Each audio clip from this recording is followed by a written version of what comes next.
অন্ধকার গলির এক কোণে ঝুপড়িতে থাকত রবিন। তার দিন শুরু হতো কাকডাকা ভোরে, শহরের আবর্জনা কুড়িয়ে, পলিথিনের বস্তা আর নোংরা জামাকাপড়, এটাই ছিল তার পরিচয়। কেউ জানত না রবিন আসলে শহরের এক বিলিয়নিয়ার শিল্পপতি, রায়চৌধুরী পরিবারের একমাত্র ছেলে, রণদীপ রায়চৌধুরী। মাত্র 10 বছর বয়সে এক সড়ক দুর্ঘটনায় সে তার মা বাবাকে হারায়। দুর্ঘটনার অভিঘাতে তার স্মৃতিতে তৈরি হয়েছিল এক অদ্ভুত শূন্যতা, যা কেড়ে নিয়েছিল তার অতীতের সব স্মৃতি। হাসপাতালের বাইরে তাকে খুঁজে পেয়েছিল এক বৃদ্ধ আবর্জনা কুড়ানি, মকবুল চাচা। তিনি তাকে নিজের সন্তানের মতো বড় করেছিলেন, নাম দিয়েছিলেন রবিন। রণদীপ তার আসল পরিচয় ভুলে রবিন হয়েই বড় হয়ে উঠেছিল। মকবুল চাচার সঙ্গে রবিনের জীবন ছিল দারিদ্র্য আর সংগ্রামের।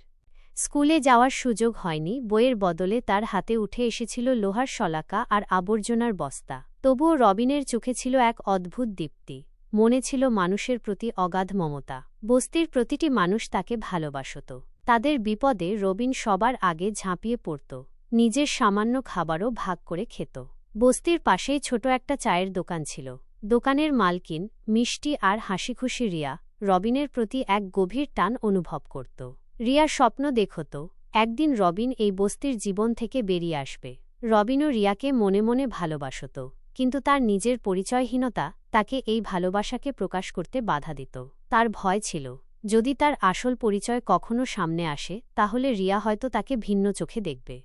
একদিন শহরের উপকণ্ঠে নতুন ফ্লাইওভার তৈরির কাজ শুরু হল। রবিনের বস্তিটিও সেই প্রকল্পের আওতায় পড়ল। ডেভেলপাররা বস্তিবাসীদের উচ্ছেদ করার নোটিশ ধরিয়ে দিল। বস্তির সবাই দিশেহারা, কোথায় যাবে, কি করবে কেউ জানে না। প্রতিবাদ করার সাহস কারোরই ছিল না, কারণ ডেভেলপারদের পেছনে ছিল শহরের নামকরা ব্যবসায়ী চক্র। রবিন এই অন্যায় দেখে আর চুপ থাকতে পারল না।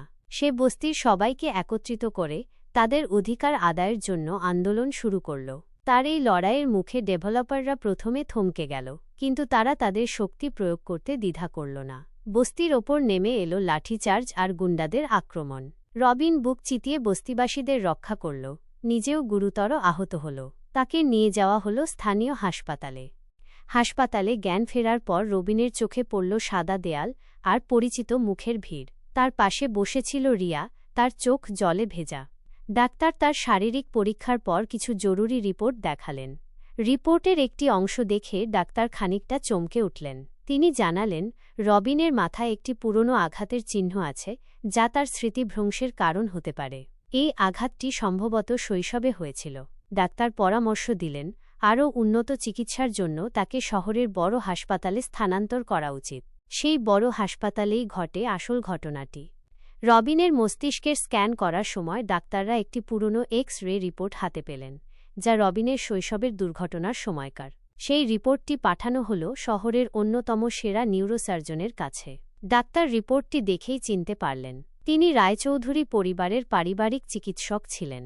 তিনি বুঝতে পারলেন এই আঘাতের প্যাটার্ন রণদীপ রায়চৌধুরীর দুর্ঘটনার সময়কার আঘাতের সঙ্গে হুবহু মিলে যায়। তিনি দ্রুত রণদীপ রায়চৌধুরীর চাচা, যিনি এখন রায়চৌধুরী এস্টেটের দায়িত্বে আছেন, তাকে খবর দিলেন। রণদীপের চাচা আর চাচার পরিবার বহু বছর ধরে রণদীপের খোঁজ করছিল। তারা ভেবেছিল রণদীপ হয়তো মারা গেছে।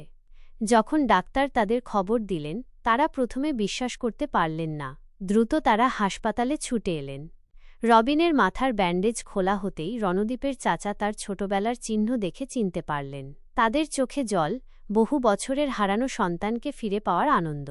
রবিনের পাশে দাঁড়িয়ে থাকা রিয়া আর বস্তির মানুষজন স্তম্ভিত। তাদের কাছে এই খবর ছিল কল্পনারও অতীত। সেই আবর্জনা কুড়ানি রবিন আসলে এত বড়লোকের ছেলে। রণদীপের চাচা রবিনকে জড়িয়ে ধরে বললেন, তুমি আমার রণদীপ, আমার ভাইপো, এতদিন কোথায় ছিলে তুমি? রবিনের মনে তখনও সবকিছু স্পষ্ট নয়, কিন্তু তার অবচেতন মনে কিছু পুরনো স্মৃতি যেন উঁকি দিচ্ছিল। ডাক্তার বললেন, আঘাতের ফলে তার স্মৃতি ফিরে আসতে পারে, তবে তাতে সময় লাগবে। এই খবর বস্তির সবার কাছে পৌঁছাতে দেরি হল না। বস্তির মানুষ প্রথমে হতবাক হয়ে গেলেও পরে সবাই আনন্দিত হল। তাদের রবিন, যে তাদের জন্য এত করেছে, সে আজ তার আসল পরিচয় ফিরে পেয়েছে। রণদীপ তার ফিরে পাওয়া পরিবার এবং তাদের সম্পত্তির ওপর কোনো আগ্রহ দেখাল না। তার একমাত্র চিন্তা ছিল বস্তির মানুষের ভবিষ্যৎ। সে তার চাচার সাহায্যে ডেভেলপারদের সাথে কথা বলল।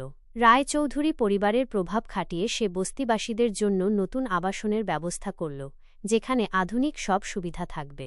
রণদ্বীপ, যাকে সবাই রবিন নামেই চিনত, বস্তির সকলের কাছে এক নতুন পরিচয়ে উদ্ভাসিত হল। তার সততা, মানবিকতা আর মানুষের প্রতি ভালোবাসা তাকে একজন সত্যিকারের নেতা হিসেবে প্রতিষ্ঠিত করল। রিয়া, যে এতক্ষণ নীরব ছিল, তার চোখে আনন্দের বন্যা। রণদ্বীপ রিয়াকে কাছে টেনে বলল, আমার পরিচয় বদলালেও আমার মন বদলায়নি রিয়া। আমি যে রবিন ছিলাম, সেই রবিনই থাকব তোমার কাছে। রিয়া অশ্রুসিক্ত চোখে রণদ্বীপের হাত ধরে বলল, তুমি শুধু আমার রবিন নও, তুমি আমাদের সবার ভোরের পাখি, যে অন্ধকার দূর করে আলো নিয়ে আসে। বস্তির সেই ছেঁড়া জামাকাপড়ের রবিন আজ রণদ্বীপ রায়চৌধুরী, যে শিকড়কে ভোলেনি। সে প্রমাণ করে দিল, আসল পরিচয়টা আসলে অর্থ বা প্রতিপত্তি দিয়ে হয় না, হয় নিজের মানবিকতা আর মানুষের প্রতি ভালোবাসার মাধ্যমে।